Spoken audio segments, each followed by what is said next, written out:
Assalamualaikum warahmatullahi wabarakatuh. Salam Indonesia sehat, semangat selalu. Di sini kita akan mempelajari kimia kelas 11. Ini babnya adalah termokimia.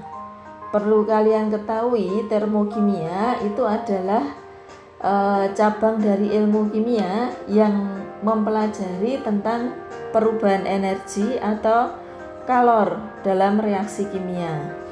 Ya. Sehingga namanya termo itu kalor, ya, kimia itu kan ilmu kimia. Jadi ilmu kimia yang mempelajari tentang kalor.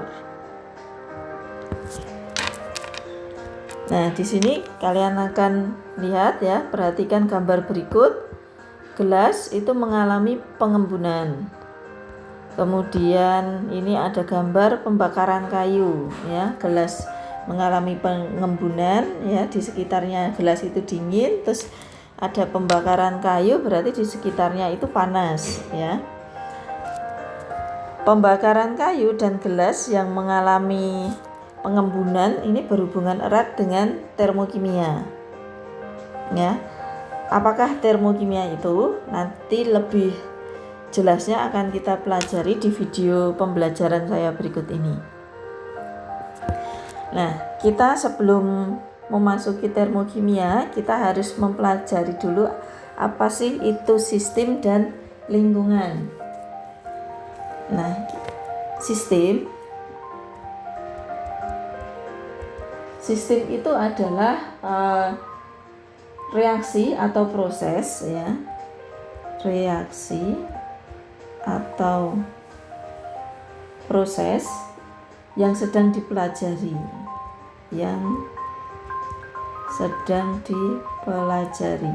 atau menjadi pusat perhatian kita, ya, yang sedang dipelajari perubahan energinya.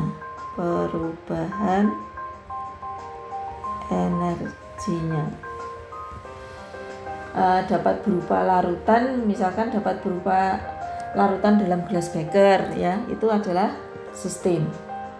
Sedangkan lingkungan, ya, saya tulis di sini aja, ya. Lingkungan itu adalah segala sesuatu di sekitar yang berinteraksi dengan sistem, atau segala sesuatu di luar sistem, gitu aja. Segala sesuatu di luar sistem, ya. Segala sesuatu di luar sistem yang dia itu berinteraksi, ya, dengan sistem tersebut, itu adalah lingkungan. Nah, di sini itu ada namanya sistem itu ada 3, yaitu ada yang pertama itu adalah sistem terbuka. Nah, sistem terbuka itu terjadi perpindahan materi, ya, terjadi pertukaran materi dan terjadi pertukaran energi. Ini pada sistem terbuka.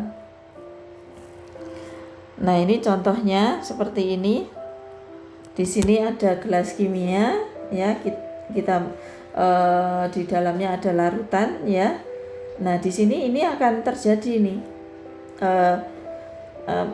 perpindahan materi dan perpindahan energi, ya, dari sistem ke lingkungan, dari lingkungan ke sistem, seperti ini. Nah, ini sistemnya, ya, ini beker gelas yang gelas kimia yang ini, ya, yang berisi tabung gelas, ya, tabung gelas yang berisi bahan kimia ini, ya, itu adalah sistem. Sedangkan di sekitarnya itu adalah lingkungan, seperti ini. Jadi ini terjadi perpindahan materi dan energi. Sehingga misalkan ini kopi, ibarat cangkir kopi, ya, kopi panas itu, nah, ini akan cepat dingin, ya, karena tidak ditutup, gitu. Terjadi perpindahan materi dan energi. Kemudian ada sistem tertutup. Nah, sistem tertutup ini hanya terjadi perpindahan energi, tidak terjadi perpindahan materi, ya, karena dia tertutup. Contohnya seperti ini, ya. Tabung reaksi. Nih, tabung reaksi, kemudian di sini ditutup. Nah, ini tidak terjadi perpindahan, ya. Tidak terjadi perpindahan materi karena tertutup. karena ini ditutup gitu. Yang terjadi hanya perpindahan energi saja. Ya, contohnya apa ini? Misalkan secangkir kopi, ya, secangkir kopi yang ditutup. Nah, ada tutupnya. Lama-lama kan dia dingin karena terjadi perpindahan energi. Tetapi materinya tidak berpindah gitu. Kemudian ada namanya sistem terisolasi.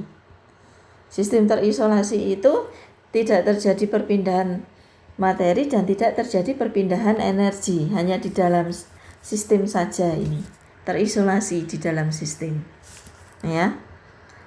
Nah, contohnya ini termos ya, atau kalian kalau lihat termos atau ini ada tabung reaksi ya, dimasukkan ke dalam styrofoam seperti itu atau dimasukkan dalam termos. Nah, ini tidak terjadi perpindahan materi dan tidak terjadi perpindahan energi. Ya, contohnya ya kopi dimasukkan ke dalam termos gitu ya. Kopi dimasukkan ke dalam termos kan lebih awet kopi itu, bisa seharian lebih ya, bisa setengah harian lah gitu ya. Nah, seperti ini. Jadi ini kalau sistem terisolasi ini tidak terjadi perpindahan materi dan tidak terjadi perpindahan energi. Seperti kopi di dalam termos, seperti itu. Bisa dipahami ya yang dimaksud dengan sistem dan lingkungan. Next, ke energi dan entalpi. Ya. Masih ingat hukum kekalahan energi bahwa berbunyi, energi dapat berubah dari satu bentuk ke bentuk yang lain tetapi tidak dapat diciptakan ataupun dimusnahkan. Itu hukum kekalahan energi. Nah, di sini kita akan mempelajari entalpi dan perubahan entalpi ya. Entalpi ini nanti dilambangkan dengan H. Kalau perubahan entalpi ini delta H. Ya. Entalpi itu entalpi suatu zat tidak dapat diukur, tetapi perubahan entalpinya, jadi entalpi suatu zat ini tidak dapat diukur. Yang bisa apa? Yang bisa diukur adalah perubahan entalpinya yang dapat diukur. Nah, perubahan entalpi itu terjadi ketika suatu zat mengalami reaksi. Rumusnya delta H itu sama dengan delta H hasil reaksi dikurangi delta dikurangi H reaksi ya. Jadi delta H itu H hasil reaksi dikurangi H reaksi. Misalkan ada suatu reaksi ya, produk menjadi ini ya, P menjadi Hi ya. Yang sebelah kiri ini adalah reaktan, yang sebelah kanan adalah produk. Nah, delta H-nya berapa ya? H Hi dikurangi HP ya. H Hi dikurangi HP atau produk dikurangi reaktan. H produk dikurangi H reaktan. Itu adalah perubahan entalpi. Jadi yang dapat diukur itu hanya perubahannya. Gitu. Bisa dipahami dari sini? Berikutnya kita ke reaksi endoterm ya, reaksi eksoterm dan reaksi endoterm. Kita ke reaksi endoterm dulu. Nah, reaksi endoterm, lihat ini perbedaan reaksi endoterm dengan eksoterm. Kalau endoterm itu terjadi ya, ini perpindahan ya dari lingkungan ke sistem. Ya, terjadi perpindahan kalor dari lingkungan ke sistem. Nih, terjadi perpindahan kalor dari lingkungan ke sistem. Nah, ini masuk. Ya. Ini akan menyerap kalor ya. Menyerap kalor dari lingkungan ke sistem. Ya, jadi diperlukan kalor. Di sini diperlukan kalor. Ya. Diperlukan kalor. Kemudian ini cirinya delta H-nya positif. Ya, delta H-nya positif. Kemudian suhu sistemnya dingin. Ya, delta H-nya positif. Nah, cirinya apa? Suhu sistemnya itu dingin. Seperti air es di dalam gelas itu ya, yang yang dingin ya, kalau kita pegang ya, itu suhu sistemnya dingin. Nah, hasil hasil reaksi itu lebih besar dari H bereaksi ya. Karena masih ingat kan rumusnya di depan tadi, delta H itu sama dengan H produk dikurangi H reaktan. Nah, H produk kurangi H reaktan karena H produknya lebih besar kan, sehingga nanti hasilnya tadi di atas adalah positif. Seperti ini. Kemudian contoh reaksi endoterm, ini reaksi antara barium hidroksida dan kristal amonium klorida dengan penambahan beberapa tetes air ya. Nah, itu nanti juga dingin ya sekitarnya. Kemudian reaksi antara amonium tiosianat dan barium hidroksida dekahidrat ya. Nanti itu sekitarnya itu dingin, cirinya seperti itu. Kemudian kita ke reaksi eksoterm. Nih, reaksi eksoterm di sini terjadi perpindahan kalor ya dari sistem ke lingkungan. Nih, dari sistem ke lingkungan. Dari sistem ke lingkungan terjadi perpindahan kalor, berarti ini dibebaskan kalor ya, dibebaskan kalor. Nih, cirinya delta H-nya ini negatif. Cirinya suhu sistemnya panas ya, seperti pembakaran itu, kita membakar kayu, di sekitar kita akan terasa panas. Kemudian H hasil reaksi ya itu kurang dari H bereaksi. H hasil reaksi kurang dari H bereaksi ya, sehingga kalau kita rumuskan tadi kan delta H sama dengan H produk dikurangi H reaktan. Nih, karena produknya itu lebih kecil ya, sehingga hasilnya tadi negatif, maka delta H-nya berharga negatif seperti di atas ini. Gitu. Kemudian contohnya itu pembakaran kayu ya. Kemudian pembakaran propana. Kemudian pembakaran metana. Jadi semua pembakaran itu umumnya adalah reaksi eksoterm ya, karena menghasilkan panas di sekitarnya ya, kalor. Karena terjadi perpindahan kalor dari sistem ke lingkungan. Bisa dipahami ya? Next, berikutnya diagram reaksi. Nah, diagram reaksi, bedanya reaksi endoterm dengan reaksi eksoterm. Ini kalau endoterm, eksoterm saya keluarkan.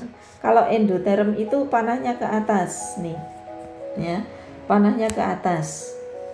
Ini reaktan produk ya, ini ke atas karena endoterm itu kan hanya produk ya, hanya produk kan lebih besar ya daripada H reaktan.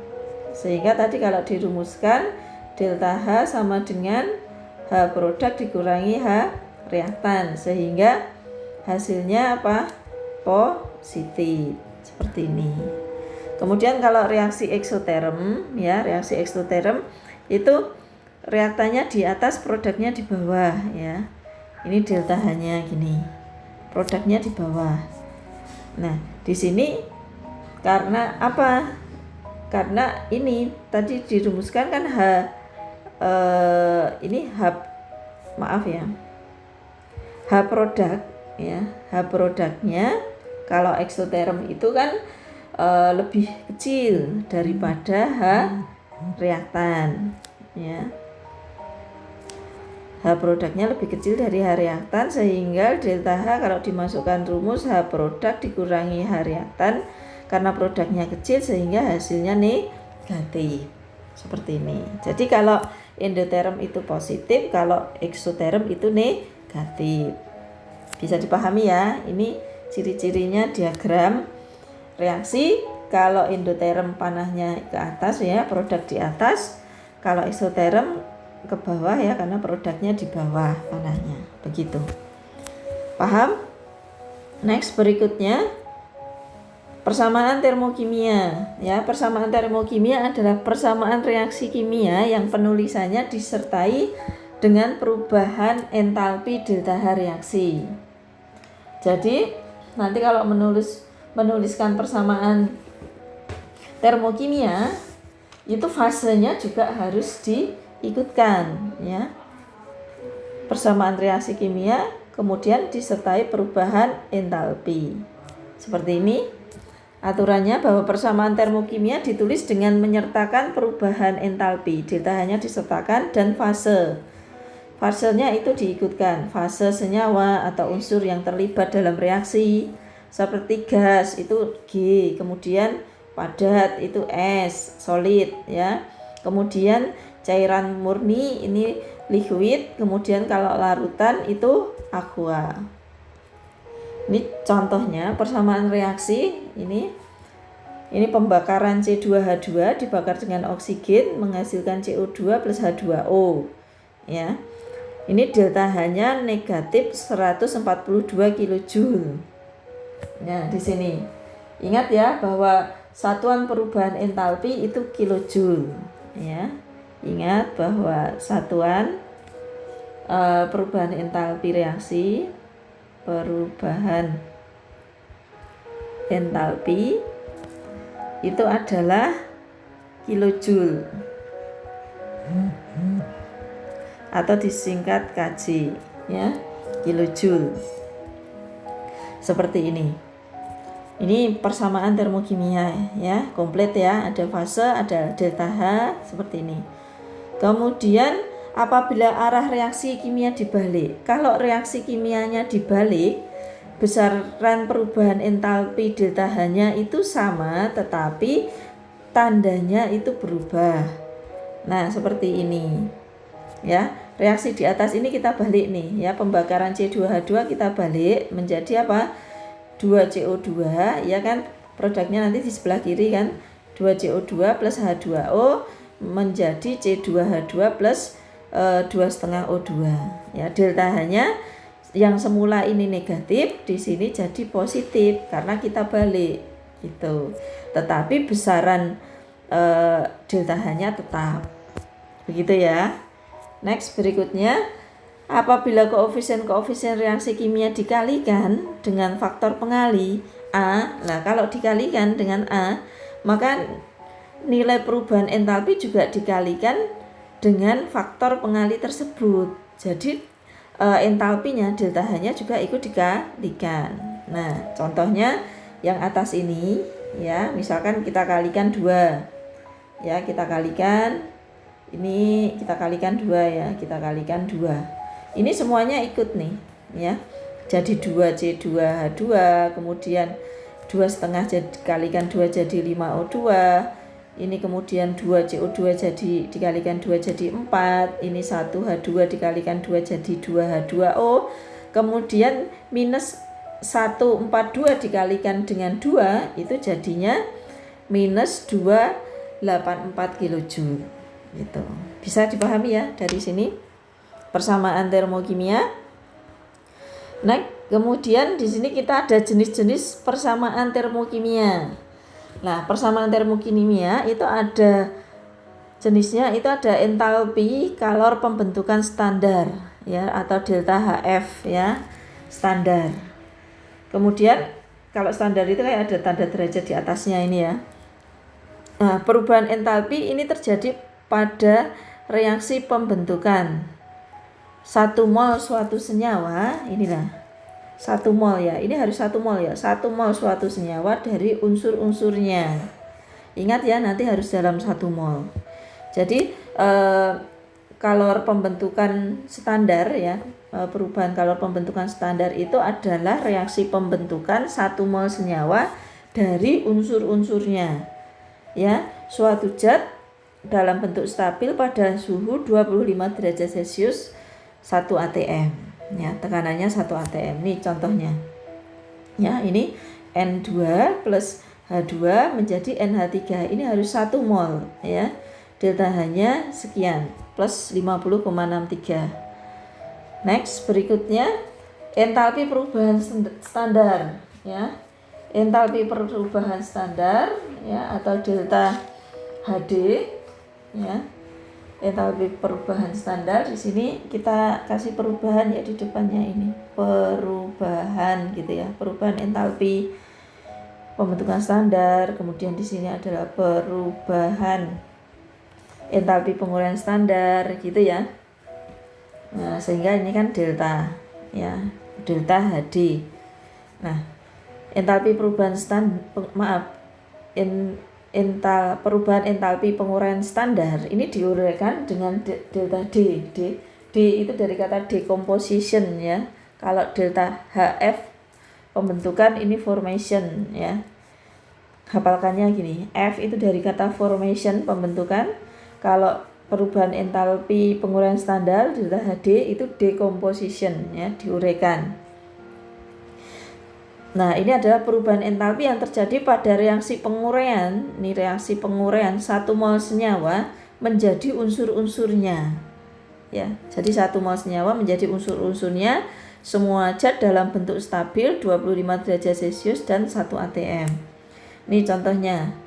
Ya, 1 PCl3 menjadi P ya plus Cl2 ini.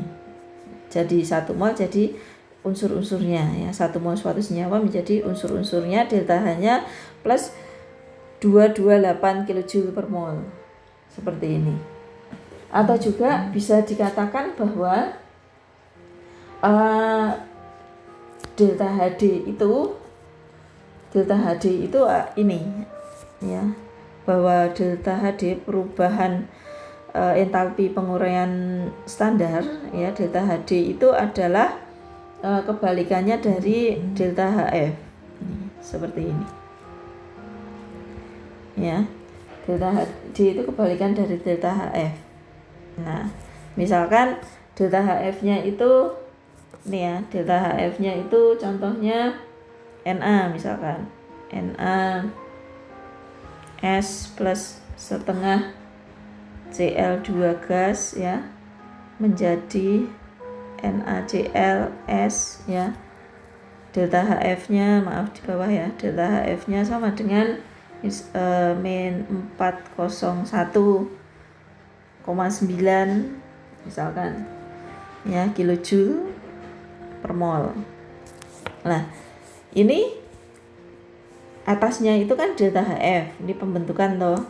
Nah, delta HF-nya ya tadi, kemudian delta HD-nya kita tulis di bawah, katanya kan kebalikannya ini ya, berarti kita tulis NaCl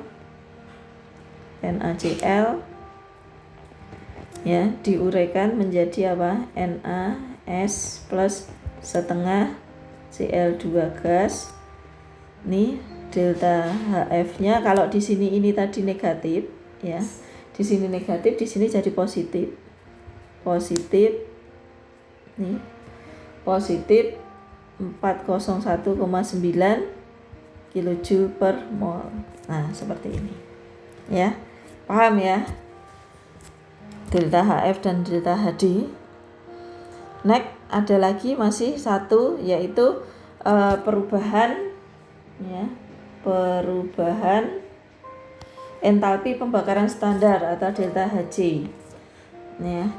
Itu adalah perubahan entalpi yang terjadi pada reaksi pembakaran ya, reaksi pembakaran 1 mol suatu zat dengan oksigen, yang bakar kan mesti dengan oksigen, diukur pada keadaan standar ya, pada 25 derajat Celcius, tekanan 1 atm ya, 25 derajat Celcius, tekanan 1 atm.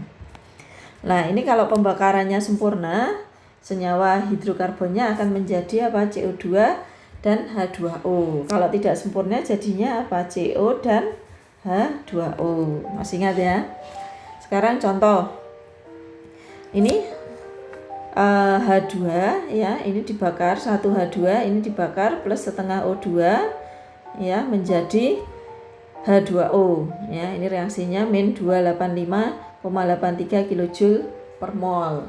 Nah, ini reaksi pembakaran. Atau kalau dia itu hidrokarbon ya, karena ini tadi yang dibakar hidrogen, kalau hidrokarbon berarti CH4 misalkan ya, pembakaran 1 mol CH4 ya, ini 1 mol ya, dibakar dengan 2O2, CH4-nya ini gas ya, dibakar dengan gas O2 menjadi CO2 gas. Ingat fase-fasenya harus ditulis, plus 2H2O ya, liquid ya. Delta Hc-nya itu minus 802 kilojoule per mol ya, kilojoule per mol. Nah, ingat di sini negatif. Jadi kalau pembakaran itu mesti negatif. Reaksinya adalah eksoterm ya. Jadi perubahan entalpi pembakaran standarnya delta Hc-nya berharga negatif karena eksoterm. Next, berikutnya jenis-jenis entalpi reaksi ya, ada jenis-jenisnya. Ini ada tadi entalpi pembentukan standar ya, delta Hf, persamaan termokimianya kita ulangi di sini ya. Nah, pembentukan standar, entalpi pembentukan standar delta Hf. Di sini ada setengah N2 plus 3/2H2 menjadi NH3. Ini delta H-nya plus 50,63 ya, ini pembentukan. Kemudian penguraian, entalpi penguraian ya, ini PCl3 diuraikan menjadi P plus 3/2Cl2 ya. Nah, ini delta H-nya adalah plus 228 kJ per mol ya. Kemudian jenis entalpi pembakaran ya, standar delta Hc, persamaan termokimianya seperti ini tadi, H2 plus setengah O2 menjadi H2O ya, delta H-nya min 285,83 kJ per mol ya. Lebih paham lagi kan? Oke, saya ada contoh soal. Tentukan persamaan termokimia pada pembakaran 67,2 liter gas metana pada STP dibebaskan kalor sebesar 2671 kJ ya. Tuliskan persamaan termokimianya ya. Nah, kita ini cari dulu molnya. Yang diketahui kan ini volume ya. Volume dirubah dulu ini ke mol ya, dirubah dulu ke mol. Oke. Ini jumlah molnya CH4. Kan metana kan tadi ya, CH4. Berarti dirubah dulu ke mol, volume CH4. Kalau mau dirubah ke mol berarti volume di sini ya. Volume 67,2 liter tadi dibagi dengan volume molar STP ya, 22,4 nanti ya, ini 67,2 ml. Kemudian dibagi 22,4 ml per mol ya, hasilnya itu adalah 3 mol ya. Sudah ketemu 3 mol. Kemudian delta H 3 mol CH4 tadi kan dibebaskan sebesar 2671 ya, minus ya, karena dibebaskan berarti kan minus. Ingat 2671. Kemudian ditanya nih persamaan termokimianya, kita cari dulu delta Hc-nya. Delta HCCH4 ini harus dalam per mol ya, harus per mol, harus dalam 1 molnya. Jadi 2671 kJ dibagi dengan 3 mol ya, hasilnya adalah ini minus 890,3 kJ per mol ya. Ini sudah dalam per mol, sehingga kita bisa menulis persamaan termokimianya pembakaran seperti ini. CH4 dibakar dengan oksigen plus CO2 plus 2H2O ya. Delta H-nya itu adalah ini, delta H minus 890,3 kJ per mol. Oke, dari sini bisa dipahami. Saya ada quote ya dari B.J. Habibie. Ketika seseorang menghina kamu, itu adalah sebuah pujian bahwa selama ini mereka menghabiskan banyak waktu untuk memikirkan kamu, bahkan ketika kamu tidak memikirkan mereka. Jadi ternyata ada orang-orang yang memikirkan kita. Berarti kita berterima kasih kepada mereka yang sudah memikirkan kita, padahal kita juga baik-baik saja ya, tidak begitu memikirkan. Itu dari B.J. Habibie. Wassalamualaikum warahmatullahi wabarakatuh.